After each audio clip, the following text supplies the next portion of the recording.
সুপ্রিয় দর্শক শ্রোতা, আসসালামু আলাইকুম। স্বাগত আইএফএসি নিবেদিত এই সময়ে।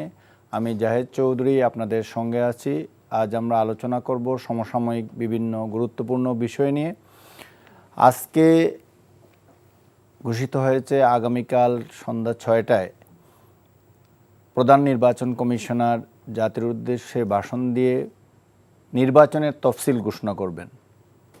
জাতি প্রচণ্ড আকাঙ্ক্ষা নিয়ে অপেক্ষা করছে কবে নির্বাচন হবে সেই তারিখটি জানার জন্য। এছাড়া আজকে এনসিপি, জুলাই অভ্যুত্থানের নেতৃত্ব দানকারী ছাত্রদের যে সংগঠন, তারা 125 আসনে তাদের প্রার্থিতা ঘোষণা করেছে এবং অন্যান্য নানা বিষয় নিয়ে আমরা আজকের এই অনুষ্ঠানে আলোচনা করব। আলোচনা করার জন্য আমরা আমন্ত্রণ জানিয়েছি বিএনপির প্রশিক্ষণ বিষয়ক সম্পাদক এবং পটুয়াখালী 4 আসনে বিএনপির মনোনীত প্রার্থী জনাব এবিএম মোশাররফ হোসেন। মোশাররফ ভাই, আপনাকে এনটিভি স্টুডিওতে স্বাগত জানাচ্ছি। আপনাকে ধন্যবাদ। আমাদের সাথে উপস্থিত রয়েছেন ডক্টর আতিক মুজাহিদ, কেন্দ্রীয় যুগ্ম আহ্বায়ক এনসিপি এবং রংপুর বিভাগীয় সাংগঠনিক সম্পাদক। কুড়িগ্রাম 2 আসন থেকে এনসিপি মনোনীত প্রার্থী হিসেবে আপনি নির্বাচন করছেন। আপনাকে স্টুডিওতে স্বাগত জানাচ্ছি। ধন্যবাদ। মোশাররফ ভাই, আপনাকে দিয়ে শুরু করতে চাই। নির্বাচন হবে কি হবে না, কবে হবে, এরকম একটা সংশয় সন্দেহের মধ্যে আগামীকাল নির্বাচনের তফসিল ঘোষিত হতে যাচ্ছে। আপনি বিষয়টি কীভাবে মূল্যায়ন করেন? আমি এই বিষয়টাকে অত্যন্ত ইতিবাচক হিসাবে দেখতে চাই, কারণ বাংলাদেশের মানুষ দীর্ঘদিন অপেক্ষা করে আছে যে ভোটের অধিকার থেকে তারা বঞ্চিত ছিল, সে ভোটটা প্রয়োগ করার জন্য। এবং এতদিন মানুষের মধ্যে একটা আশঙ্কাও ছিল আসলে কি ভোটটা হবে। আমরা যখন রাস্তাঘাটে বেরো হই, অথবা আপনারাও যখন গণমাধ্যমের যারা কর্মকর্তা বা কর্মী, তারা আপনারাও জান, আপনাদের কাছেও মানুষ এই প্রশ্ন নিশ্চয়ই করেছে যে ভোটটা কি হবে কিনা। কিন্তু কালকের ঘোষণার মাধ্যমে যদি ঘোষণা ডেটটা চূড়ান্ত হয়, আমার মনে এই সংশয়টা কেটে যাবে এবং দেশ একটা নির্বাচনের মহাসড়কে পৌঁছে যাবে এবং একটা আনন্দ উৎসবের মাধ্যমে আমার মনে হয় বাংলাদেশ নির্বাচনের দিকে ফিরে আসবে। এখন আমার মনে হচ্ছে আর সংশয় হয়তো নাই, কারণ আরেকটা জিনিস এটা খুব সিগনিফিকেন্ট যে আপনি লক্ষ্য করেছেন যে সরকারের 2 জন উপদেষ্টাও পদত্যাগ করেছে। জি। তো সুতরাং নির্বাচন যদি নিশ্চিত না হয়, তাহলে নিশ্চয়ই তারা পদত্যাগ করতেন না। এটা একটা সিগন্যাল যে নির্বাচন হতে যাচ্ছে এটা আমারও মনে হচ্ছে এটা সিগন্যাল। তো সুতরাং নির্বাচন হোক, এটা জাতি প্রত্যাশা করে, আমরা প্রত্যাশা করি, কারণ বাংলাদেশটা এখন একটা গণতান্ত্রিক রূপান্তর বাংলাদেশের হওয়া উচিত। কারণ আপনি দেখেন যে দীর্ঘদিন আমরা একটা ফ্যাসিস্ট সরকারের অধীনে ছিলাম। আমাদের গণতন্ত্র, মানবাধিকার, আমাদের ভোটের অধিকার, আমরা এজ এ নাগরিক হিসাবে যে অধিকারগুলি আমাদের ভোগ করার কথা ছিল, সবগুলি থেকে আমরা বঞ্চিত হয়েছি। তো এই অবস্থা একটা দেশ কখনো চলতে পারে না। এর জন্য একটা গণতান্ত্রিক বাংলাদেশ আমাদের সবারই কামনা এবং আমরা মনে করি নির্বাচনের মাধ্যমে সেই যাত্রাটা আমরা শুরু করতে পারব। এবং আপনি আরেকটা জিনিস লক্ষ্য করবেন, এবারের নির্বাচনে কিন্তু প্রতিটি দল নির্বাচনে আগে আপনি দেখবেন যে একটা দলের পক্ষ থেকে একটা ম্যানিফেস্টো দেয়, কিন্তু এবার দেখবেন ঐক্যমতের ভিত্তিতে কিছু ম্যানিফেস্টো কিন্তু তৈরি হয়েছে, যেগুলিকে আগামী দিনে বাস্তবায়ন করার জন্য রাজনৈতিক শক্তিগুলি অঙ্গীকারাবদ্ধ। আপনি সংস্কার প্রস্তাবের কথাগুলি বলছি। তো সুতরাং এই প্রস্তাবগুলি কিন্তু অলরেডি ডিসাইডেড যে যেই ক্ষমতা যাক না কেন এগুলি বাস্তবায়ন করতে হবে। যেমন আপনার কেয়ারটেকার গভর্নমেন্ট, আপনার দীক্ষক বিশিষ্ট পার্লামেন্ট, আপনার বিচার বিভাগের স্বাধীনতা, কিভাবে বিচারপতি নিয়োগ হবে, কিভাবে নির্বাচন কমিশন নিয়োগ হবে, কিভাবে আমাদের গণতান্ত্রিক যাত্রাগুলো শুরু হয়, নানা বিষয়ে কিন্তু আমরা ঐক্যমত হয়েছি। সুতরাং এগুলি বাস্তবায়ন করাও রাজনৈতিক দলগুলির কিন্তু একটা কমিটমেন্ট। সুতরাং আমি মনে করি এই সামগ্রিক পরিস্থিতি মিলিয়ে আগামী দিনে আমরা একটা ইতিবাচক দিকে যাত্রা শুরু করছি এবং সেটা শুভ হোক, এটাই আমাদের কামনা। ডক্টর আতিক মুজাহিদ, নির্বাচনের তফসিল ঘোষিত হতে যাচ্ছে। হ্যাঁ জি, এটা তো ডেফিনেটলি মানে ভাই যেটা বলছে, ভাইয়ের সাথে জাস্ট কমপ্লিমেন্ট করি যে আগামী বাংলাদেশ যে নতুন বাংলাদেশের একটা বিগিনিং হচ্ছে, সেটা হচ্ছে তফসিল ঘোষণার মাধ্যমে হবে। মানুষ তাদের যে আকাঙ্ক্ষাগুলো ছিল জুলাই পরবর্তীতে কী রকম বাংলাদেশ চায়, সেই বাংলাদেশ বিনির্মাণ করার জন্য কার হাতে আমানত তুলে দিচ্ছে। এক এক অঞ্চলের এক এক মানুষ 2 ধরনের ইস্যু আছে। একটা হচ্ছে লোকাল ইস্যুস, আর একটা হচ্ছে ন্যাশনালি আমরা রাষ্ট্রকে কিভাবে দেখতে চাই। আমি কুড়িগ্রাম 2 আসন, এই অঞ্চলের মানুষ সারা জীবন বৈষম্য শিকার, বঞ্চিত হয়েছে, রিসোর্স অ্যালোকেশন পায়নি, তার একটা অঞ্চলে আলাদা আকাঙ্ক্ষা তৈরি হয়েছে যে মনে হয় এবার আমরা বৈষম্য মুক্ত হব, মনে হয় আমার নেতারা এবার ওই রকম নষ্ট হবে না, ভালো কিছু লোক আসবে, অপশন তৈরি হয়েছে। না হলে তো আগে তো অপশন ছিল না। তো সে জায়গাটা আমার স্টার্টিং হইলো। এবং একটা ইন্টারেস্টিং জিনিস হাইলাইট ভাই যেটা বললো সেটার সাথে একটা বিষয় মিসিং হয়েছে, যে বাংলাদেশের ইতিহাসে প্রথম একটা মানে আইনকে স্বতন্ত্র রাখার জন্য একটা সচিবালয় হচ্ছে। দিস ইজ ফ্যাসিনেটিং, যে আমাদের বিচার বিভাগটাকে স্বাধীনভাবে হয়ে যাচ্ছে। এটা হলে তো বাংলাদেশের জন্য সবচেয়ে ভালো, আর আপনি ন্যায্য একটা বিচার পাবেন, যে দল ক্ষমতায় আসুক দেখার বিষয় নয়। সেটা যদি বাস্তবায়ন করতে পারে নতুন বাংলাদেশের যেই দলে আসুক, যদি অঙ্গীকারটা বাস্তবায়ন করে, কালকে হয়তো এটা সূচনা হবে। আশা করি এটা সেপারেশন থাকবে, খুব চমৎকার একটা কাজ হবে। জনতার ইস্তেহার দরকার আমাদের, আসলে পার্টির ইস্তেহার না। আগামীর ইলেকশনে আমরা জনতার ইস্তেহার দেখতে চাই আর কি। আপনি তো নির্বাচনী এলাকা থেকে ঘুরে আসলেন, এলাকার অবস্থা কি? মানে আমার অবস্থান না মানুষের আকাঙ্ক্ষা? আপনার অবস্থান এবং মানুষের সামগ্রিকভাবে নির্বাচনকে কেন্দ্র করে মানুষের মধ্যে উৎসাহ, উদ্দীপনা, সংশয়, সন্দেহ, কি অবস্থা? মানুষ কি বলে নির্বাচনকে? নির্বাচন তো প্রচণ্ড রকম মানুষ, বাংলাদেশে একটা উৎসব আসলে, যদি ধর্মীয় কোনো বিশেষের সাথে আমি তুলনা করবো না, বাট বাংলাদেশে একটা চমৎকার উৎসব। এবং এমন অনেকে বলেছে যে ভাই সব জায়গায় আপনারা ক্যান্ডিডেট দিয়ে দেন। হ্যাঁ, আমাদের 125 জন প্রাইমারি মানুষজন, এবং এমন যে বিষয় অনেক জায়গায় তো টাচ করা যায় না। আমার এলাকায় ধরেন মানে 6 লক্ষ ভোটার, তো আপনি এত মানুষ, আপনি কয়জন লোকে হ্যান্ডশেক করবেন? মানে সবাই চায় যে আসলে প্রার্থীটাকে দেখি, একটু কথা বলি, ফিজিক্যালি মানে মানুষজনের আকাঙ্ক্ষাটা। মানুষ দীর্ঘদিন তো আসলে মানে ভুভুক্ষের মতো অবস্থা, একটা ভোট দিব, আমি আমার মানুষকে কথা বলবো, সেই জিনিসটা খুব তৈরি হয়েছে। এবং আকাঙ্ক্ষা, নতুন নতুন লোক পাইলে একটু খুলে বলে, যেমন আমি অনেক লোককে পেয়েছি বলছে এই আমার ভোটটা তোমার জন্য, মানে কখনো দেখি নাই, বলে ছবিতে দেখি তোমাকে ভালো লাগছে। তো এইরকম যে তোমার ছাত্র জনতা নানা জনের নানা আবেগ জড়িত রয়েছে। হয়তো অন্য ক্যান্ডিডেটের অন্য অভিজ্ঞতা থাকতে পারে, এক্সাজারেশন না, বাট আমার কাছে মনে হয় যে আমরা তারুণ্যের যে শক্তিটা 35% স্টিল, এটা সমাজের মধ্যে তারা চায় যে একটা মানে হেভি ওয়েট লোক হোক, সেটা একটা ভালো ব্যক্তি হোক, তার অঞ্চলের জন্য কল্যাণকর দায়িত্ববান ব্যক্তি হোক। এটা কোনো মার্কা এখন দিয়ে ফিক্সড করা যাবে না, অবশ্যই কোনো কোনো জায়গায় মার্কাও গুরুত্বপূর্ণ, বাট ওভারঅলি মানুষ দেখতে চায় যে কোন মানুষটা আসছে দাঁড়াচ্ছে আমাদের সামনে। কারণ সোশ্যাল মিডিয়া মানুষের ঘরে ঘরে গিয়েছে, এখন আমার একটু যদি উল্টাপাল্টা করি, আমি একটু কথা বলি, উল্টোটা দেখবেন এটা সারা দেশে ছড়িয়ে যাচ্ছে। তো সে জায়গা থেকে মানুষ নতুনত্ব একটা জিনিস চায়, যে আসলে নতুনত্বের পাশাপাশি শুধু না, দায়িত্ববান কিনা মানুষগুলা, মানে আসলে রিয়েলি সে তার এলাকাকে ভালোবাসে কিনা, মন থেকে কাজ করতে চায় কিনা, এরকম একটা আকাঙ্ক্ষা তৈরি হয়েছে। আর মোটা দাগে উত্তরবঙ্গের মানুষজনের একটা অনেস্টলি বলতে হবে যে তারা একটু এবার ইসলাম লাভিং লোকজনকে বেশি তারা প্রমোট করতে চেষ্টা করে। হ্যাঁ, ইসলাম লাভিং লোকজন আসলে মনে হয় তারা একটা ধারণা হয়েছে, হয়তো আমরা বারবার প্রতারিত হয়েছি, যে লোকগুলোকে আমরা ভোট দিয়েছি আর প্রতারণার শিকার হতে চায় না। আপনি কোনো জায়গায় কথা বললে অনেকে একটু এখনও সন্দেহের চোখে দেখে নেতাদেরকে, যে আসলে যে উনি যা বলছে তা কি করবেন। কারণ আপনি যখন বারবার প্রতারিত হবেন, তখন কিন্তু আপনার কাছে প্রতিটা লোকেরই মনে হবে যে এই লোকটা মনে হয় প্রতারক। তো সে জায়গা থেকে আমাদের এই জিনিসটা ভাঙাতে হচ্ছে, যে আমরা আসলে ওই টাইপের রাজনীতিবিদ না, আমরা পেশায় রাজনীতি না, আমাদের নেশায় রাজনীতি, আমরা মানুষের কল্যাণে কাজ করতে চাই। বিশেষ করে অবশ্যই এই জিনিসটা আমার কাছে ওভারঅলি মনে হয়েছে মানুষের আকাঙ্ক্ষা। আপনার কাছে আবার আসবো জনাব মোশাররফ হোসেন, কয়েকটা বিষয়ে ডক্টর আতিক মুজাহিদ উত্থাপন করেছেন। আমি যদি এইভাবে বলি যে তারুণ্যের এবার একটা বড় অংশ তরুণ সমাজ, যাদের বয়স 35 বছর পর্যন্ত, তারা অনেকেই প্রথমবারের মতো এবার ভোট দিচ্ছেন, এবং তাদের ভোটটা কোন দিকে যাবে এটা এখনও খুব স্পষ্ট না, যে তারা কোন দলকে, মার্কাকে, ব্যক্তিকে কি করবে, কারণ তারা অতীতে ভোট দেয়নি। আপনি কি মনে করেন যে তরুণদের ভোট আপনারা কি টানতে পারবেন দল হিসাবে বিএনপির? আপনি দেখবেন বিএনপি কিন্তু এখন বর্তমানে বিএনপির যে নেতৃত্ব, জনাব তারেক রহমান, কিন্তু একটা তারুণ্য নির্ভর একটা নেতৃত্ব। এবং আপনি আমাদের ইতিমধ্যে 273টি আসনে মনোনয়ন ঘোষণা করা হয়েছে, একজন বাদ 72, ঠিক আছে 272, হ্যাঁ। আপনি দেখবেন সেখানে তরুণদের কিন্তু জয় জয়কার। বিশেষ করে আমরা যারা ছাত্র রাজনীতির প্রোডাক্ট বিএনপির, তারা কিন্তু অধিকাংশ জায়গায় নমিনেশনটা পেয়েছে, এবং এর বয়সে সবাই তরুণ। তারুণ্যের সংজ্ঞাও তো অনেকটা চেঞ্জ হয়ে গেছে। হ্যাঁ, চেঞ্জ হয়ে গেছে। তো সুতরাং আমার মনে হয় 60 বছর বয়স কারো হলে তাকে তরুণই বলা হয়। হ্যাঁ, আপনাকে নিশ্চয়ই সবাই তরুণ বলে। এইগুলোকে আসলে ডিপেন্ড করে তার কর্মক্ষমতা কেমন। ওই যে কাজী নজরুলের একটা কথা আছে না, অনেক তরুণকে দেখেছি যাদের উর্দির নিচে বার্ধক্যের কঙ্কাল মূর্তি, আর অনেক বৃদ্ধকে দেখেছি মেঘদীপ্ত সূর্যের মতো প্রদীপ্ত যৌবন। সুতরাং এটা ডিপেন্ড করে আপনার অ্যাক্টিভিটিসটা কি, জি, আপনার স্পিরিটটা কত। শুধু বয়সই সবকিছু, বয়স দিয়ে সবকিছু মূল্যায়ন করা যায় না।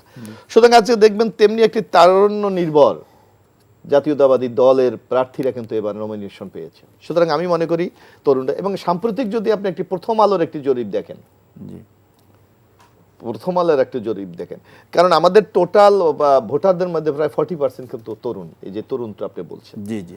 তো সেখানে আমরা দেখেছি যে প্রায় 66% ভোটাররা বিএনপিকে আগামী নির্বাচনে চায়।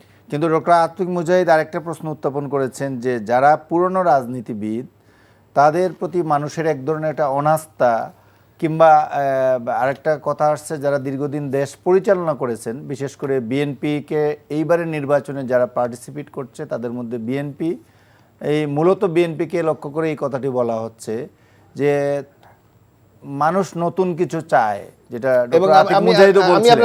আবার উনি একটা বলছিলেন যে ইসলাম, উনার এলাকার মানে উত্তরবঙ্গের লোকজনের কথা বলছেন যে তারা ইসলামী মাইন্ডেড লোকজনকে পছন্দ করে, একটু বেশি পছন্দ করে। এই দুইটা বিষয় একটু না, আমি আপনাকে একটা কথা বলি যে আজকে দেখবেন এই যে তারুণ্যের কিছু বিএনপি, আপনি দেখবেন বিএনপি কিন্তু অতীতের অভিজ্ঞতা, কারণ বিএনপি এর মধ্যে 3 বার রাষ্ট্র পরিচালনা করেছে। আমরা কিন্তু 2 বার বিরোধী দলে ছিলাম। বিরোধী দলের বাইরেও কিন্তু রাজপথ বিরোধী দল হিসাবেও কিন্তু আপনারা আমাদেরকে মাঝে মাঝে অভিহিত করতেন যে বিএনপি এখন সরকারও নাই, বিরোধী দলে নাই, রাজপথে আছে, এটা বলতেন আপনারা। এই যে সাম্য একটা অভিজ্ঞতা, আমাদের সরকারি দলের অভিজ্ঞতা, বিরোধী দলের অভিজ্ঞতা এবং এই যে রাজপথের বিরোধী দলের অভিজ্ঞতা, এগুলি মিলি কিন্তু বিএনপি একটা প্যাকেজ প্রোগ্রাম ব্যবহার করেছে। আপনি লক্ষ্য করবেন এই অভিজ্ঞতার আলোকে যে কোথাও আমরা সাকসেস হয়েছি, কোথায় আমাদের ফেইলিয়ার ছিল, কোথায় আমাদের কি করা উচিত। রাষ্ট্র আমাদের 31 দক আপনি দেখবেন, এবং এটা আমরা কখন করেছিলাম, যখন আমরা অপোজিশনে, মানে রাজপথের অপোজিশন 2023 সালের 13ই জুলাই, যখন আমরা এই শেখ হাসিনা পালিয়ে যাবে, শেখ হাসিনার পতন ঘটবে, এ ধরনের কোনো সিমটম কিন্তু তখন বাংলাদেশের রাজনীতিতে ছিল না। বরং আওয়ামী লীগের একটি অহংকার ছিল, গর্ব ছিল 2041 সাল, আপনার নিশ্চয় ভুলে যাওয়ার কথা না, হয়তো 41 সালের কথাই বলছো না। তখন কিন্তু আমরা বলেছিলাম যে বাংলাদেশটাকে যদি আগামী দিনে আপনার জনগণের বাংলাদেশ করতে চান, মুক্তিযুদ্ধের বাংলাদেশ করতে চান, সাম্য, মানবিক মর্যাদা, সামাজিক বিচার যে প্রতিষ্ঠা করতে চান, তাইলে আপনাকে কিছু কিছু পরিবর্তনের দিকে আমাদেরকে যেতে হবে। 1, মানুষের ভোটের অধিকার নিশ্চিত করার জন্য আমাকে একটা নির্দলীয় তত্ত্বাবধায়ক সরকারে যেতে হবে। এটা কিন্তু আমাদের নতুন একটা উপলব্ধিরই কিন্তু একটা ফলাফল। আপনি দেখবেন আমরা বলেছি, গত সরকারে আমরা দেখেছিলাম যে শেখ হাসিনার বক্তব্য যদি আপনি শোনেন যে হুইজ নেক্সট, শেখ হাসিনার পর কে চালাবে, খুঁজে পাচ্ছিলেন না, পাচ্ছিলেন না, তার অনুপস্থিতিতে বাংলাদেশকে লিড দেওয়ার মতো এবং আওয়ামী লীগ যখন আপনাদের এই টক শোতে আমরা আসতাম, আমাদেরকে প্রশ্ন করতো যে ঠিক আছে আপনাদের দাবি মেনে নিলাম যে আগামীকাল আমরা হয়তো ক্ষমতা ছেড়ে দিলাম, কিন্তু হুইজ দ্য নেক্সট, কে? হাসিনার বাইরে তো বাংলাদেশে কোনো নেতৃত্ব নাই, যার জন্য কিন্তু আমরা ওখানে সীমারেখা টেনে দিয়েছি। আমরা বলেছিলাম 2 টার্মের বেশি কেউ বাংলাদেশের প্রধানমন্ত্রী হতে পারবে না। আজকে দেখেন ঐক্যমত কমিশন আপনাদের 31 দফায় ছিল, আজকে সেটা কিন্তু, এগুলো কিন্তু new concept for the new generation. আপনি বলবেন আমরা পার্লামেন্ট দেখবেন, আমরা যদি দেখতাম, এবং আপনি গ্রামগঞ্জে যাবেন, অনেকে এগুলো নিয়ে কিন্তু হাসি তামাশা করে, জজ যুক্ত হয়েছে, জজ যুক্ত হয়েছে, জজ যুক্ত হয়েছে। অর্থাৎ আর্টিকেল 70 আপনার মতামত প্রকাশের ক্ষেত্রে একটা মূল প্রতিবন্ধক হিসাবে কাজ করেছে। সেখানে আমরা রিফর্মের কথা বলেছি। আমরা দেখেছি যে বাংলাদেশে নমিনেশন ছাড়া, এই যে আপনি আমাদের নমিনেশন বললেন, এনসিপির বললেন, এর বাইরে কিন্তু স্বতন্ত্র বিজয়ী হওয়া খুব কঠিন কাজ। কিন্তু সমাজের নানা ধরনের মানুষ আছে যারা এই সমাজকে কন্ট্রিবিউট করে যাচ্ছে, তাদের অবদানের কারণে বাংলাদেশ আজকে 54 বছর এই পর্যায়ে এসে দাঁড়িয়েছে। তারা কিন্তু সংসদে যাওয়ার কোনো সুযোগ ছিল না, যার জন্য আমরা বলেছি একটা আপার হাউস করা দরকার। তারপর স্বাধীনতার এই 54 বছর এখনো কিভাবে নির্বাচন কমিশন নিয়োগ হবে সেই আইন ছিল না, আমরা বলেছি আইন করা দরকার, প্রধান বিচারপতি করা দরকার। আপনি বলতে যাচ্ছেন যে আপনারা আগে 23 সালে 31 দফাতে এই সংস্কারের বিষয়গুলো নিয়ে আসছেন, বিষয়গুলি বলেছি। সুতরাং আপনি যে কথাটি ডক্টর আতিক বলছে, এই চিন্তা কিন্তু আমাদের আরো 2 বছর আগে ছিল, এই গণঅভ্যুত্থানের আগেও আমরা বলেছিলাম আগামী দিনে যদি নতুন একটা বাংলাদেশের ধারণা আমরা না দিতে পারি, তাহলে মানুষকে কিন্তু আকৃষ্ট করা যাবে না, তারা কিন্তু আমাদের, সেইটা কিন্তু আমরা আগেই করেছি। সুতরাং তারে যেটা ডক্টর মুজাহিদ বলছেন নতুন কনসেপ্ট দেওয়া, এটা কিন্তু বিএনপি আগে দিয়েছে, তাহলে এখন কি দিয়েছে? তেমন একটা কিছু না, বরং 31 থেকে বেস করেই আপনারা এই আজকে কিন্তু ঐক্যমত কমিশনের এগুলি হয়েছে। জনাব ডক্টর আতিক মুজাহিদ বলেছিলেন যে ধর্মপ্রাণ অধিকাংশ লোক কুড়িগ্রামে উনি ওনার ওই অঞ্চলে বলছে মানুষ ধর্মপ্রাণকে পছন্দ করে, কিন্তু পছন্দ করে, কিন্তু আপনি দেখবেন এই ধর্মের বাংলাদেশ একটা মুসলিম সংখ্যাগরিষ্ঠ দল, এই মুসলমান সম্প্রদায়ের জন্য যে কাজটি সবার আগে করে সেটা হলো বাংলাদেশ জাতীয়তাবাদী দল। আজকে দেখবেন আমাদের কনস্টিটিউশনে যে বিসমিল্লাহির রহমান সংযোজন করেছে আমাদের নেতা শহীদ রাষ্ট্রপতি জিয়াউর রহমান, মহান সৃষ্টিকর্তার উপর বিশ্বাস ও আস্থা এটা সংযোজন করেছিলেন শহীদ রাষ্ট্রপতি জিয়াউর রহমান। সুতরাং ইসলামের স্বার্থ রক্ষার জন্য সবচেয়ে বেশি কাজ করেছে বিএনপি, যার কারণে দেখবেন বাংলাদেশে যখন অবাধ সুস্থ নিরপেক্ষ নির্বাচন হয়েছে এই বিরাট জনগোষ্ঠী কিন্তু তখন বিএনপির প্রতি রায় দিয়েছে। সুতরাং আমরা মনে করি বাংলাদেশের গণতন্ত্র, বাংলাদেশের উদার অর্থনীতি, যেটা আজকে এই যে মুক্তবাজার অর্থনীতি, এই ধর্মীয় স্বাধীনতা, এই সকল বিষয় বিএনপির অবদান বাংলাদেশের মানুষ আজও কিন্তু অত্যন্ত কৃতজ্ঞতার সাথে স্মরণ করে, যার জন্য যখনই তারা সুযোগ পায় বিএনপিকে তখনই তারা নির্বাচিত করে। ডক্টর আতিক মুজাহিদ, ধর্মের বিষয়টি যখন আসছিল, আমরা আরেকটা জিনিস দেখছি যে এখন নির্বাচনী প্রচারে এবার আমার কাছে কেন জানি মনে হচ্ছে ধর্মের বিষয়টা বেশ প্রাধান্য পাচ্ছে। পক্ষে বিপক্ষে রাজনৈতিক দলগুলো নানা ধরনের বক্তব্য দিচ্ছে, এটাকে আপনি কিভাবে দেখছেন? Very interesting. আমি খুব অনেস্টলি বলি, আমাকে আপনারা জানেন ভাইরত এলাকায় গিয়ে প্রধান অতিথি, প্রধান মেহমান, এটা মানে 4টা দলের আসনে সবাই কাকে কোথায় রাখবে অস্থির হয়ে যায়, ওয়াজ মাহফিলে রাখতে হবে। আমি প্রথম গিয়ে স্টেজে দাঁড়িয়ে বলছি রাজনৈতিক নেতাদেরকে প্রধান অতিথি বানাবেন না, কারণ আপনি নসিহা শুনতে আসছেন, প্রয়োজনে আপনি মাঠের নিচে বসে শোনেন। তা আমাকে ডাকছেন, অনার করছেন, আমাকে আপনি বলবেন যে আমন্ত্রিত মেহমান, এর মধ্যে আপনি সব দলের লোকরা রাখেন। কিন্তু প্রধান অতিথি, প্রধান মেহমান এইভাবে করতে করতে আবার সভাপতি, মানে 4 দলের 4 নেতারে ব্যালেন্স করতে গিয়ে ওয়াজ মাহফিলে যে কি হয়, এটা একটা খারাপ জিনিস ধর্মপর। 2 নম্বর হচ্ছে আমরা ইসলামিক সিম্বলগুলোকে নিজের দলের সাথে অনেক সময় সিম্বলাইজ করার চেষ্টা করি, যে এটার সাথে এটা তুলনা করি, এটাও করা উচিত না। আমরা যদি ধর্মীয় মূল্যবোধ বিশ্বাস করি তাহলে এটা প্র্যাকটিসে দেখানো উচিত মানুষকে, যে আমি যেটা বলতেছি সেটা করতেছি। বরং আমি হঠাৎ করে নামাজি করছে সবাই নির্বাচনী প্রচারে, হঠাৎ করে নামাজি হয়ে গেলাম, হঠাৎ করে টুপি পরা শুরু করে দিলাম, এটা তো আওয়ামী লীগ স্টাইল। ধর্মকে ব্যবহার করা, যে বিষয়টা ধর্মীয় জিনিস দিয়ে ব্যবহার করেন, আপনি আগে থেকে এরকম ছিল সেটা ভিন্ন বিষয়, যে আমি ভাই এটাই এরকম আমার আচরণ, আমি এরকম করি, ধর্ম থেকে মূল্যবোধ শিখছি, মুসলমানের মূল্যবোধ আছে, আমি এটা নিয়ে আমার এলাকার মানুষের সাথে মিথ্যা কথা বলবো না, যেটা বলবো এটা পরিবর্তনের কাজ করব, আমার একটা ক্যারেক্টার, ভালো ক্যারেক্টার দাঁড় করাবো। কিন্তু ক্যারেক্টার আর্টিফিশিয়ালি যদি আরোপ করতে চান, নতুন করে কোরআন তেলাওয়াত সবার সামনে যদি নতুন একটা আর্টিফিশিয়াল আপনি নিয়ে আসেন, তো এই জিনিসটা ইসলামিক দলগুলোরও সচেতন হওয়া উচিত। নন ইসলামিক যারা মনে করে সেকুলার, জাতীয়তাবাদী, বিভিন্ন ধরনের দল আছে, আমরা সবাই মোটামুটি বাংলাদেশের মুসলমান, আমরা ধর্মকে বিশ্বাস করি। তো এই জায়গাটাতে শব্দ চয়ন খুবই ডেঞ্জারাস। কাউকে আমরা খারিজ করে দিলাম মুনাফিক, কেউ ইসলামিক দল না, এবার অমুক দল, এই টাইপের শব্দগুলো করার ক্ষেত্রে আমাদের সিয়া যেটা আমরা তো আসলে যারা তাত্ত্বিক আলোচনা করি না শরিয়ার বিষয়গুলোকে, তো এটা ইসলামিক স্কলারদেরও এগিয়ে আসা উচিত আমাদের শব্দ চয়নে কীভাবে কী করা উচিত। ইলেকশনে এটা খুব ডেঞ্জারাস জিনিস, কারণ অনেক মানুষ যারা জ্ঞান নাই, ইসলাম সম্পর্কে জানে না, তারা একটা ফতোয়া দিয়ে দিল যে এটা এরকম, তাহলে সব মানুষ বলবে এইকে দেওয়াই যাবে না ভোট, কারণ এই লোক এইরকম হয়ে গেছে। হ্যাঁ, কারো যদি গুণাবলীর দিক দিয়ে সমস্যা থাকে, ক্যারেক্টারগত এই জিনিস ক্ষতি হতে পারে জাতির জন্য, তখন মানুষকে সচেতন করা যেতে পারে যে এই মানুষ যদি হয় উনি এরকম প্রকাশ্য একজন চাঁদাবাজ লোক, প্রকাশ্য একজন নষ্ট লোক, তাহলে মানুষকে সচেতন করতে পারেন। সেই যে সমালোচনাটা কনস্ট্রাকটিভ হওয়া উচিত, কারণ আমরা তো একই এলাকায় বসবাস করি। আরেকটা বিষয় আমি প্রসঙ্গে বলতে চাইছিলাম, যে এই যে সার্ভের কথা বললো প্রথম আলো, এটা আমাকে বলতেই হবে। প্রথম আলো সিস্টেমেটিক্যালি আমরা দেখতেছি যে আওয়ামী লীগকে কীভাবে রিলেভেন্ট করা যায়, বোঝানো যায় যে অনেক জনগোষ্ঠী আওয়ামী লীগরা এখনও চায়। একটা ফাঁকফোকর বলি ওনাদের সার্ভে, ওখানে বলা হচ্ছে 28% লোক চায় না, 27% লোক চায়। এরপরে বলতেছে যে শাস্তির মাধ্যমে সব রেডি হয়ে আসলে আরও কিছু লোক চায়, 26% চায়, ভুল স্বীকার করলে আরও নাকি চায়। আমি যোগ করে দেখলাম যে প্রায় তাদের বিপরীত, চায় না শব্দটা আছে 69%, কিন্তু সেই জিনিস থেকে তারা উল্টা করলো যে শর্ত সাপেক্ষে আওয়ামী লীগের চায় 69%। মানে যে জিনিসটা হলো নেগেটিভ সেটাকে উনি শব্দের কারিকর্য ইউজ করে হলো পজিটিভ। একই জিনিস দেখলাম যে এই জুলাই অভ্যুত্থান ভোটের মধ্যে কাজে লাগবে কি লাগবে না, প্রভাব পড়বে কি পড়বে না, ওনারা দেখতেছে যে উচ্চ মানের কাজে লাগবে, নিম্ন মানের প্রভাবক, মানুষের মধ্যে এটা বিশৃঙ্খল তৈরি করতেছে, মানে খুব হাই মানের হবে। কিন্তু সবগুলো যোগ করলে দেখা যায় যে 50-এর অধিক লোক মনে করতেছে কি এই জুলাই অভ্যুত্থানের আকাঙ্ক্ষা মানুষের উপর কি করবে, ভোটের মধ্যে ইম্প্যাক্ট করবে। কিন্তু দেখানো হলো এমনভাবে মাত্র 8-15% লোক মানুষ মনে করে এটা খুবই ইম্প্যাক্ট করবে, সন্তুষ্ট হবে। এই রকম কারিকর্য করে বাংলাদেশে কি করা হয়, এই সার্ভেগুলো করা হয়। এবং আমি যখন পিএইচডি করে আমার প্রফেসর বলছে যে মুসলিম বিশ্বের কোনো সার্ভেকে বিশ্বাস করুন, বলে কেন স্যার? বলছে বাংলাদেশে কোনো স্যাম্পল সাইজ ঠিক নাই, মানে জনগোষ্ঠী অ্যাকুরেটলি কেউ বলতে পারবে না যে বাংলাদেশের 18,55,55,055 জন আছে, কেউ বলতে পারবে?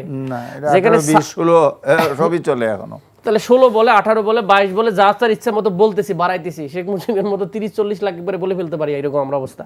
তো সে জায়গায় স্যাম্পল সাইজ যদি ঠিক না থাকে তাহলে সার্ভেটা প্রপার রিপ্রেজেন্ট করবে না, রিপ্রেজেন্টেশন হয় না, তাহলে আপনার রেজাল্ট সবসময় ভুল আসবে। তাহলে এখন পারপাসিভ সাবলিং করে পারপাসিভ রেজাল্ট যদি করেন তাহলে এটা মিসলিডিং জাতিকে করা হয়। তো আমার উচিত যে প্রপারলি এইভাবে যেন সার্ভে করা হয়। প্রেডিকশন করতে পারেন যে এরকম হতে পারে, মোরাললেস 10-20% এদিক ওদিক যাইতে পারে, তাহলে একটা স্ট্যান্ডার্ড থাকে। কারণ এইটা নিয়েই, কারণ আমাদের লোকজন এই পত্রিকাটাই পড়ে, এটা তো একাডেমিক সার্ভে না, এই পত্রিকায় নিয়ে মারামারি পর্যন্ত হয়, দেখছিস আমার দল জিতবে। তো এটা এরকম মানে আমাদেরকে আচ্ছা, আরেকটা প্রশ্ন আপনাকে করতে চাই যে আগামী নির্বাচনে এই মুহূর্তে এসে আপনার সামনে কি মনে হয় যে চ্যালেঞ্জগুলো কি, সরকার কিংবা নির্বাচন কমিশনের? চ্যালেঞ্জ তো অনেকগুলো, কারণটা হচ্ছে যে সিস্টেম যেটা রেখে গেছে শেখ হাসিনা, আমরা জানি না, এটা টেস্ট করতে পারি নাই, এটা আসলে প্রপারলি ফাংশন করবে কি করবে না। আমরা সবাই বড় আকাঙ্ক্ষা করতেছি না, আমাদের শঙ্কা রয়েছে। কারণ এই পুলিশ মানে মেইন সমস্যা যেটা আমাদের হয়, মানে সহিংসতা, ভোটে জিততেই হবে মানসিকতা, মানে আরেকজন ভালো ভোটে আর জিততে পারবে তাকে জিততে দেওয়া যাবে না, প্রোটেকশন দিতে হবে, ভোট সেন্টার দখল করতে হবে, এই যে মানসিকতাটা। আবার আমার শঙ্কার জায়গা হলো 41 না কত হাজার ক্যামেরা কেনার কথা ছিল পুলিশের, সেটা বডি ক্যাম সেটা স্টপ হয়ে গেছে কিনা আমি জানি না। যদি স্টপ হয়ে যায় একটা শঙ্কার জায়গা, পার্টলি কেনা হবে, সর্বশেষ যেটা আছে যে পুরোটা কেনা হচ্ছে না। আমি চাই না এই ইলেকশনে একটা মানুষই মারা যাক।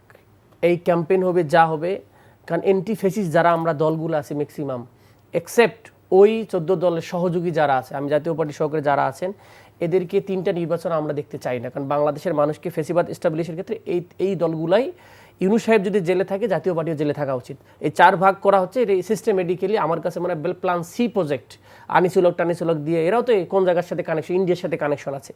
তো এই টাইপের জন্য কোনোভাবে না আসে সেটা আর কি। তো এটা একটা শঙ্কার জায়গা। দেন জাতীয় পার্টির দ্বারা আরও কিছু মানে অস্থিতিশীল করে কিনা সেটা একটা জিনিস দেখার বিষয়। আর আমাদের বিভিন্ন যারা অ্যান্টিফেসিড গ্রুপ আছে তাদের মধ্যে যদি একটা মিনিমাম ঐক্য না থাকে যে আমরা ইলেকশনটা সবাই মিলে ঠিক রাখতে চাই, সুষ্ঠু যাতে হয়, এইটা সব দলের সিচুয়েশনটাই তো মেইন এক্স্যাক্টলি কনসার্নের বিষয়। যেন আপনি যদি আমার প্রার্থীরা মারেন ভাই একবার, এটা তো লোকাল বিষয়, এটা তো ন্যাশনাল বিষয়, কেউ দেখে না। কিরে আমার প্রার্থীরা মারছে, অমুকরে মারছে, তার সেন্টিমেন্টটা ওরেও মারতে হবে, মানে নাহলে তুমি প্রার্থী কেন ভাই, আপনার পিছনে আমি থাকবো না, এরকম তো অনেক মানুষের মানসিকতা তৈরি হয়ে গেছে। তো সেই জায়গাতে সবাই যদি সহনশীল আচরণ করি এবং এক প্রার্থী, আমার তো মনে হয় যে আমাদের দাওয়াত খাওয়া উচিত 3 প্রার্থী, যেটা আমার যে এলাকার সে এলাকার হোক না, আমার হোক না, আমার তো শত্রু না কেউ ভাই, সবাই প্রতিদ্বন্দ্বী। আপনার 2 প্রতিদ্বন্দ্বী প্রার্থীকে দাওয়াত করছেন, তাহলে আপনি এটা শুরু করতে পারেন। আমার কাছে এটা ইচ্ছা আছে যে আমি দাওয়াত করে খাওয়াবো, কোলাকুলি করবো, বললো যে ভাই আমরা সব একসাথে আসি, সুতরাং আপনারা নেতা কর্মীরা মারামারি করেন না, ভোট চান, ভোট প্রোটেকশন করেন, সুন্দর উৎসব করেন এবং অন্যদের জন্য এক্সাম্পল করেন যে কুড়িগ্রাম বা ভাইয়ের পটুয়াখালী, যে এটা এক্সাম্পল যে অন্য জায়গায় আমরা মারামারি করেন, একসাথে রাজনীতি করতেছি। কারণ আমরা তো সবাই মিলে তার অঞ্চলটার উন্নয়ন চাই, তার উন্নয়ন চাই। মারামারি কি তার অঞ্চলে উন্নয়ন হবে ভাই?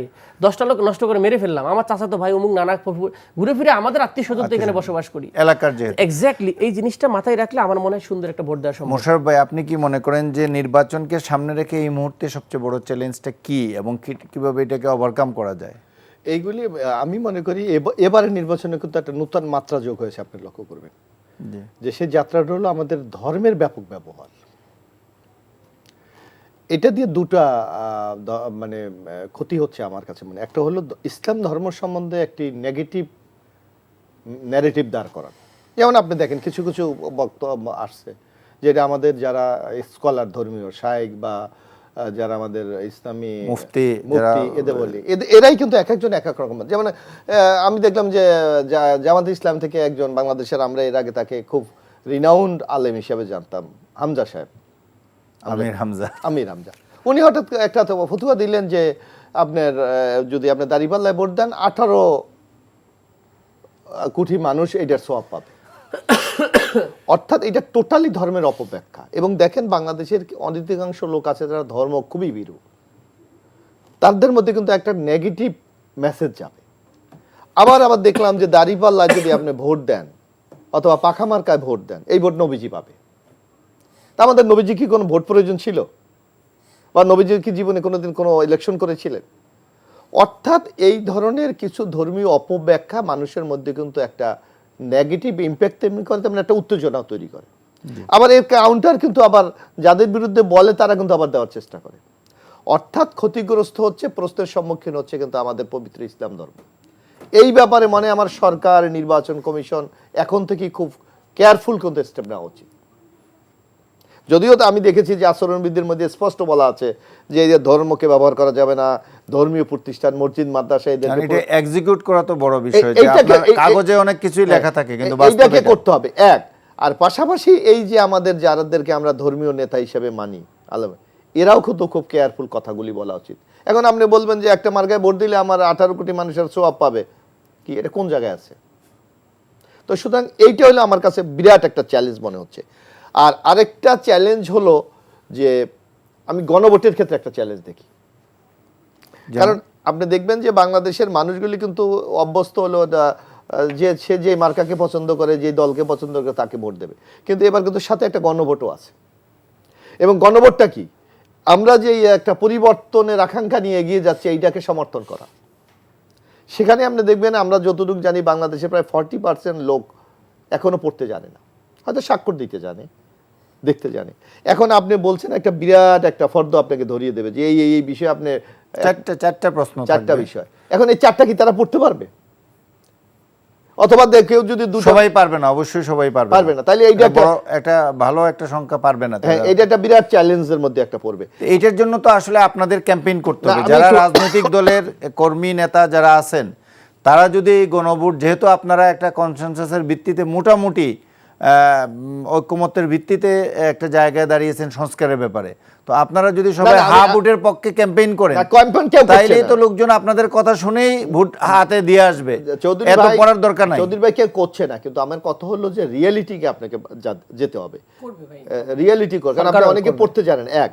আর ধরেন চারটার বিষয় কেউ বললো আমি দুইটা একমত, আরেকটা কেউ বললো আমি, সেটার তো সুযোগ নাই, এটা তো আপনারা এগ্রিড হয়ে গেছেন। সেখানে কি রাজনৈতিক দলগুলো তো একমত হয়ে গেছেন যে না আমি ঠিক আছে নো যাই দেন আপনি একটাই দিতে হবে। কিন্তু ভোটারদের মধ্যে কি সবাই কি রাজনৈতিক সাথে এই ক্যাম্পেইনটা সরকার নির্বাচন কমিশন বলি যত ইজি আমরা বলি ঘটনাটা অত ইজি না, কারণ আমরা একটা ফেসিস্টকে আমরা বিতাড়িত করেছি এবং ফেসিস্ট আমাদের বিরুদ্ধে নানা ধরনের কিন্তু অপপ্রচার চালাচ্ছে।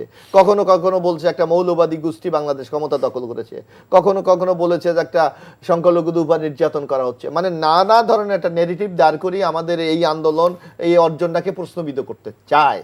তো সুতরাং সেক্ষেত্রে কিন্তু আমাদের একটা খুব সম্মানজনক কাস্টিং ভোটের মাধ্যমে প্রমাণ করতে হবে এই সকল অপপ্রচারে এই বাংলাদেশের মানুষ জনগণ ভোটাররা কোনোভাবে একমত নয়। সেক্ষেত্রে আপনার মিনিমাম 50+ আমাদের কিন্তু গণভোটে আমাদের জিততে হবে, এইটাও একটা বিরাট চ্যালেঞ্জ। যার কারণে আমি বলি এটা নির্বাচনে তো আরো বেশি ভোট পড়বে বলে আশা করা হচ্ছে সব রাজনৈতিক দল যদি আমি বলি, যদিও এখানে আইনগত কোনো বাধা নাই, আপনার ওইখানে গণভোটে কয়টা ভোট পড়লো এতে এটা কিছু না, কিন্তু আমার নৈতিকতা বলে একটা কথা আছে। জি, আমার একটা আমার যারা শত্রু তাদেরকে আমি কথা বলার সুযোগটা দেবো কেন? না ভাই, এখানে কি আপনারা কি না ক্যাম্পেইন করবেন নাকি? না আমি না বলছি না রে ভাই, আমার কথা তাহলে আপনারা যদি সবাই আমরা হ্যাঁ ক্যাম্পেইন করি সংস্কার কি, তাহলে তো যেটা বলতে যাচ্ছে যে আসলে ক্যাম্পেইনটা এখন পর্যন্ত সেইভাবে হয় না, গণভোটের বিষয়টা চাপা পড়ে গেছে অনেকটা বিষয়টা, সরকারও করবে এই হচ্ছে না তো রে ভাই। হ্যাঁ, সবাই তো আসলে এইটা সন্দেহ, আর এটা তো রাষ্ট্রের দায়িত্ব। আমি একটু মুজাহিদ হয়তো বয়সে কম, আমাদের চেয়ে একটু আমরা দেখেছি ছোটবেলায়, আমি তো 2টা গণভোট, আমি 3টা গণভোটই আমি দেখেছি। জিয়া রহমান সাহেব যখন গণভোট দেখেছেন আমার মনে আছে, আপনি তখন নিশ্চয়ই 77 এর গণভোট, ব্যাপক রাষ্ট্রীয় প্রচার যন্ত্রে ব্যাপক প্রচার করেছিল, হেলিকপ্টার দিয়ে আপনার লিফলেট ছাড়া হয়েছিল, রাজনৈতিক দলগুলি ক্যাম্পিং করেছিলেন। আপনি কি সেটা এখন লক্ষ্য করেন? এক, এরশাদ আমল সাহেব যখন হয়েছে তখনও কিন্তু ব্যাপক প্রচার চালিয়েছিল। 96 সালে ওই যে যেটা আপনার কনস্টিটিউশনাল অ্যামেন্ডমেন্ট 11th অ্যামেন্ডমেন্টের গণভোট, সেইটা কিন্তু মাত্র আপনি দেখেন 35 না 27% ভোট, অল্প ভোটের সংখ্যা অনেক কম ছিল। হ্যাঁ, কারণ তখন এটা নিয়ে কেউ বিতর্ক তোলে নাই। কিন্তু আপনি এখন দেখেন তো আমার তো একটা চিহ্নিত শত্রু আছে, চিহ্নিত আমার তো প্রতিপক্ষ আছে, তাদেরকে যাতে এই ধরনের কোনো সুবিধা না পায়, যার জন্য এখন থেকে আমাদের প্রচার এইটার ব্যাপারে জনগণকে সচেতন করা, ভোটে উদ্বুদ্ধ করা, এগুলি কিন্তু আমাদের একত্রে করা। আমার একটা প্রশ্ন আপনাকে আছে যে এই গণভোটের যে 4টা প্রশ্ন হা না, এই হা নার ব্যাপারে আপনাদের কি দলীয়ভাবে কোনো সন্দেহ আছে? আপনারা কি ভোটের পক্ষে ক্যাম্পেইন করবেন নাকি চুপ থাকবেন? এটা নিয়ে কোনো, না আমরা তো অবশ্যই হায়ের পক্ষে করব, অবশ্যই হায়ের পক্ষে, অবশ্যই আমরা। আচ্ছা, ডক্টর আতিক মুজাহিদ, এই গণভোট নিয়ে উনি যে প্রশ্নটা মোশাররফ ভাই তুললেন যে গণভোটের পার্সেন্টেজ কমে যেতে পারে, এটা নিয়ে প্রচার নেই কিংবা এটা একটা কমপ্লিকেটেড বিষয় করা হয়েছে, এটা নিয়ে আপনার মূল্যায়নটা কি? এটা দুইটা বলবো, জি। ভাইদের একটু অভিযোগ দিয়ে বলবো যে উনি কেন ভোটের দিন নিল, তাহলে মানুষ পারসেপশনটা মানে অ্যাটেনশন পাইতেছে না। ভোটের দিন না নিলে লোকই না, হতো আমি না। বলি ভাই, লোকই হতো না। না না, লোক হইতো কিনা সেটা পরের বিষয়। সেটা এখন তো জাতীয় নির্বাচনে ভোট দেওয়ার জন্য হলো যাবে, হাজির হবে। আসবে। এখন একটার জায়গায় দুই জায়গায় যাতে সিল মারে এই জিনিসটাকে এনশিওর করতে হবে, দুইটা ব্যালটেই যাতে স্টাম্পিং হয়। 2 নম্বর হচ্ছে যে মানুষ যদি বোঝানো যায় যে এই জিনিসটা করলে বাংলাদেশের যে গভর্নেন্স সিস্টেম সেটাই চেঞ্জ হবে। খেয়াল করেন, সমস্যাটা তো গভর্নেন্সে। আপনি আইনের শাসন নাই বলে তো আপনি তুলে নিয়ে যায় মারতেছে, জি। তাই না? এটা যদি বোঝানো যায় যে জবাবদিহিতে নাই বলে আপনি কিছু পাচ্ছেন কি পাচ্ছেন না, দুর্নীতি করে মানে বেঁচে যাচ্ছে আর কি। সুতরাং এই যদি আমরা হা করি তাহলে আমাদের একটা আমূল পরিবর্তন হবে আমাদের স্টেট মেকানিজমের সব সিস্টেমগুলোতে, সবাইকে ধরার সুযোগ হবে, যেটা এতদিন নষ্ট করা হয়েছে। মানুষ অটোমেটিক্যালি চায় একটা সুশাসন। মোদ্দা কথা হলো আপনি শুধু নির্বাচন চায় না, মানুষ সুশাসনও চায়। কারণ নির্বাচনের মাধ্যমে একটা যে জনগোষ্ঠী আসবে তারা সুশাসন দিবে। সেই সুশাসনের পদ্ধতিগুলোর কি কি গ্যাপ আছে সেই রাষ্ট্রটাকে মেরামতের জন্য এই গণভোট হচ্ছে। আপনারা কি আপনাদের এখন- ক্যাম্পেইনে এই কথাগুলো বলছেন? অবশ্যই আমরা বলতেছি, আমরা যেটা বলতেছি, আমাদের তো কালকেও দেখবেন যে আমরা যখন আমাদের নমিনেশন ঘোষণা আছে সবাই কিন্তু এই ক্যাম্পেইনটাই করতেছে। হ্যাঁ, কি গণভোটকে হা বলি, আমার কি বলে এইবারে ইলেকশনের মার্কা হচ্ছে শাপলা কলি। এটা আমাদের সবাই স্লোগান আপনারা দেখছেন, আমি দেখেছি আজকে সোশ্যাল মিডিয়ায়। সোশ্যাল মিডিয়াতে আমরা ক্যাম্পেইন করছি। সেকেন্ড হলো যে আমরা যতগুলো ভোট করছি সেখানে আমরা কিন্তু এইটার ক্যাম্পেইন করেছি। 2 নম্বর গভর্নমেন্ট। আমার এখানে আপনাদের একটা প্রশ্ন, আমার যে এনসিপি এখনো তো আপনারা জুলাই সনদে স্বাক্ষর করেননি, কেন? এই অস্পষ্টতা কেন এনসিপির পক্ষ থেকে রয়ে গেল? না, এটা অস্পষ্টত বলছিল যে আদেশ জারির কপিটা দেখার পরে তো করার কথা ছিল। আদেশ তো জারি হয়ে গেছে, জারি হয়ে গেছে। সবকিছুই হয়েছে, তারপর আপনারা তো স্বাক্ষর করছেন এমন কিছু আমরা দেখি নাই। না, এটা আমার আসলে জানা নাই, যদি না করে থাকে হয়তো কি পলিসিতে আমি করেনি, জানি না এই বিষয়ে, হয়তো আরো কোনো ক্লিয়ার। আমার লাস্ট একটা অবজারভেশন ছিল কয়েকটা বিষয় নিয়ে, মানে একটা সংবাদ সম্মেলন যে আমরা সাইন করছি, করব কি করব না, নীতিবাচক। সেটা হলো যে এই কিছু বিষয়ের সরকারকে স্পষ্ট করতে বলা হয়েছিল। আক্তার হোসেন একটা সংবাদ সম্মেলন করে বলেছিল যে না, আপনারা তো অলরেডি গণভোটে যাচ্ছেন, হা ক্যাম্পেইন করছেন, তাইলে এখন আর তো পিছুর ফেরার কোনো সুযোগ নেই। সুতরাং সিগনেচারটা আপনারা করেন না, এই একটা প্রশ্ন কিন্তু রয়ে গেছে। হ্যাঁ, এটা হয়তো আমরা আরেকটা বিষয় যেতে চাই যে আজকে তো আপনারা প্রার্থী ঘোষণা করলেন 125 আসনে, আপনারা কি তাইলে 300 আসনেই এনসিপি থেকে প্রার্থী দিবেন? আপনারা তো একটা জোটও গঠন করলেন রিসেন্টলি, 3 দলীয় জোট, যেটা এটা আমরা আমাদের এটা প্রাথমিক প্ল্যান হচ্ছে যে আমরা প্রথমত যারা মোটামুটি দীর্ঘদিন কাজ করেছে মাঠে আমরা দেখেছি আমাদের দলের মধ্যে, তাদেরকে পাশাপাশি যারা আমাদের সাথে জয়েন করে কিছু কাজ করেছে, পার্টিতে এসেছে, তাদেরকে মিলায় আমরা প্রথম ফেজে দিলাম 125 জন। আমাদের কিন্তু আমাদের কাছে প্রায় 300 আসনের আমরা কিন্তু তালিকা পেয়েছি। জি। মানে আমরা গ্রেডিং করেছি, A grade, B grade, C grade.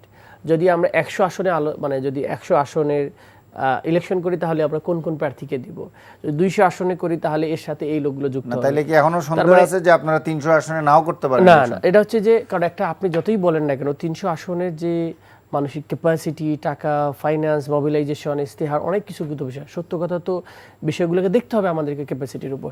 But আমরা এটা পেয়েছি আশাবাদী যে আমাদের প্রচুর পরিমাণে ক্যান্ডিডেট ওভারল্যাপ হয়েছে অনেক জায়গায়, যে 4 জন 5 জন থেকে আমাদের একজনকে চুজ করতে হয়েছে, অনেকের ভিতরে মনোমালিন্য হয়েছে, এরকম পেয়েছি আমরা। তো সেটা বিএনপি কিংবা জামাতের চেয়ে কম হয়েছে। হ্যাঁ, না, বিএনপি জামাতের তো মনোমালিন্য এখনো চলতেছে, রাজপথে আন্দোলন সংগ্রাম কিন্তু চলতেছে। বিএনপিতে যেটা করছে, বিএনপি তো আগের মতো এবার করে নাই। বিএনপি যেটা করছে এবার ডিরেক্টলি ঘোষণা দিয়ে দিছে ওনারা, কিন্তু আপনারা তো তাই করলেন না, আমরা কিন্তু আহ্বান করেছি যে আমাদের কাছে 4 নমিনেশন, কিন্তু ওনাদের এখানে নমিনেশন চাওয়ার আবেদন করাটা হয়নি। কিন্তু আমরা যদি ওপেন করে দিয়েছিলাম, আমাদের প্রায় 1400-1500 জন করেছে, সাধারণ মানুষ, ডায়াসপোরা থেকে, তারাও বাইরে তো বিদেশ করেছে, থেকে। প্রকাশ্যে অতটা করেনি, ওইভাবে গোপনে আমি করেছে। এবার ওটা আমার চোখে পড়ে নাই। তো বিএনপি নরমালি যে একটা নমিনেশন নিয়ে অনেকে বিভিন্ন ধরনের কথা সিস্টেমটা বলে, ডিফারেন্ট। এবার ডিরেক্টলি ওনারা সার্ভে করে দিয়েছে, দ্যাটস ফ্যান্টাস্টিক, ভালো। তো সেই জায়গা থেকে আমাদের স্টক অনেক রয়েছে এখন।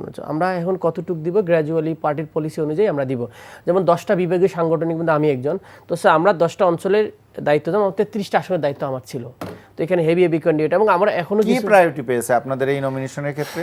প্রথমত হচ্ছে মানে আমি যেটা জানতে চাচ্ছি যে গতানুগতিক রাজনৈতিক দলের বাইরে এসে আপনারা রাজনীতি করবেন, এই একটা ঘোষণা আপনাদের আছে, এবং আপনি যেটা বলছেন যে মানুষেরও একটা প্রত্যাশা আছে যে নতুনরা, তরুণরা কি করে, কিন্তু খুব দৃশ্যমান কিছু কি পরিবর্তন আমরা দেখতে পেলাম এই পর্যন্ত? যদি আমি প্রার্থী ঘোষণা পর্যন্ত একটা জায়গায় আসি, আমার তো মনে হচ্ছে যে আর 2টা প্রধান দলের মতোই আপনারা কাজকর্ম এখন করছেন। বিষয়টা হচ্ছে যে আমরা কিন্তু সবকিছুকে যেটা বলি ওল্ড ইজ গোল্ড, আবার ওল্ড ইজ ব্যাড, সব এরকম না। অনেক জিনিস আছে ওল্ডদেরও ভালো আছে। বিষয়টা হচ্ছে আমরা গণহারে কথা বলার টোনটাও ঠিক না।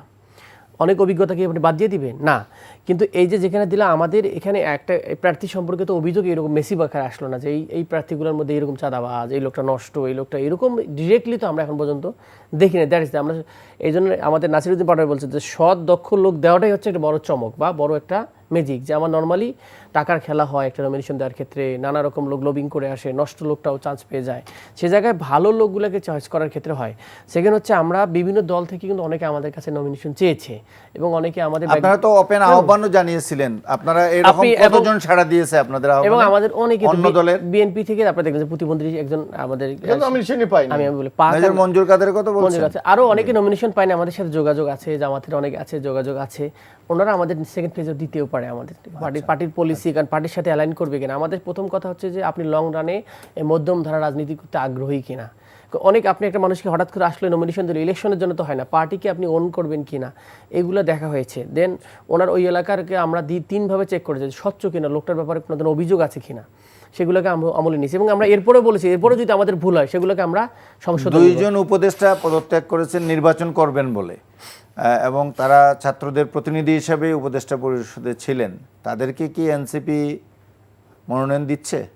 না, এনসিপির কাছে তারা তো মনোনয়ন চায়নি, চাইছি কি বাট এখনো? একজন তো বলেছেন প্রকাশ্যে উনি নির্বাচন করবেন, নির্বাচন উনি এখন কোনো একটা দলের প্রাথমিক সদস্য পূরণ করেনি।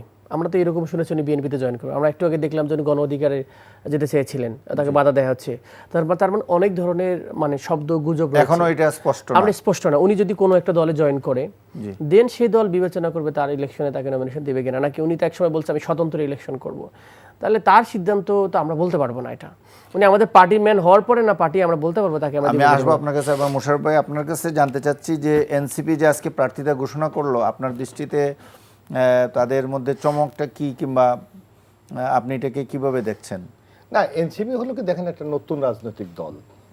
রাজনীতির ক্ষেত্রে রাজনীতির যেমন আমাদের মতো বড় রাজনৈতিক দলগুলি রাজনৈতিক কেরিয়ার, তার কন্ট্রিবিউশন, তার এলাকার জনপ্রিয়তা, তার জনসম্পৃক্ততা এগুলি দেখা হয়। কিন্তু এনসিপির ক্ষেত্রে দেখেন এগুলি বিবেচনার কিন্তু সুযোগ তাদের কম, কারণ তারা একটা নতুন রাজনৈতিক দল আর তাদের মধ্যে এমন মানে খুব কেরিয়ার বেস পলিটিশিয়ানও নাই, নতুন শুরু করেছে।